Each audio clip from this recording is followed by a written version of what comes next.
خطبہ نمبر 23 آپ علیہ السلام کے خطبے کا ایک حصہ، جس میں فقراء کو زہد اور سرمایہ داروں کو شفقت کی ہدایت کی گئی ہے۔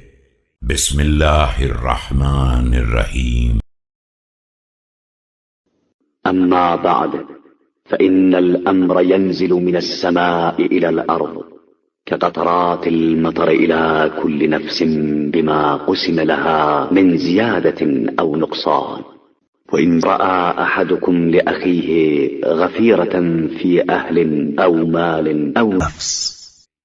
اما بعد انسان کے مخصوم میں کم یا زیادہ جو کچھ بھی ہوتا ہے، اس کا امر آسمان سے زمین کی طرف بارش کے قطرات کی طرح نازل ہوتا ہے۔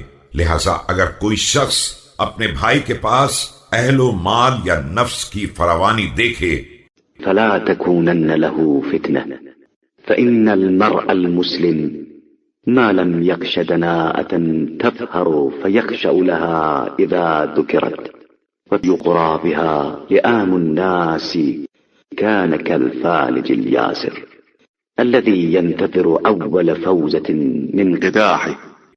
تو اس کے لیے فتنہ نہ بنے کہ مرد مسلمان کے کردار میں اگر ایسی پستی نہیں ہے جس کے ظاہر ہو جانے کے بعد جب بھی اس کا ذکر کیا جائے اس کی نگاہ شرم سے جھک جائے اور پست لوگوں کے حوصلے اس سے بلند ہو جائیں، تو اس کی مثال اس کامیاب جواری کی ہے جو جوئے کے تیروں کا پانسا پھینک کر پہلے ہی مرحلے میں کامیابی کا انتظار کرتا ہے۔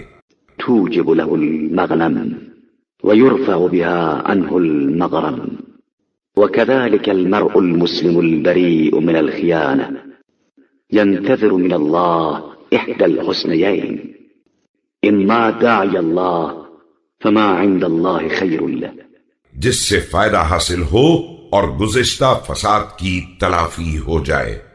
یہی حال اس مرد مسلمان کا ہے جس کا دامن خیانت سے پاک ہو کہ وہ ہمیشہ پروردگار سے دو میں سے ایک نیکی کا امیدوار رہتا ہے، یا دائی اجل آ جائے تو جو کچھ اس کی بارگاہ میں ہے وہ اس دنیا سے کہیں زیادہ بہتر ہے۔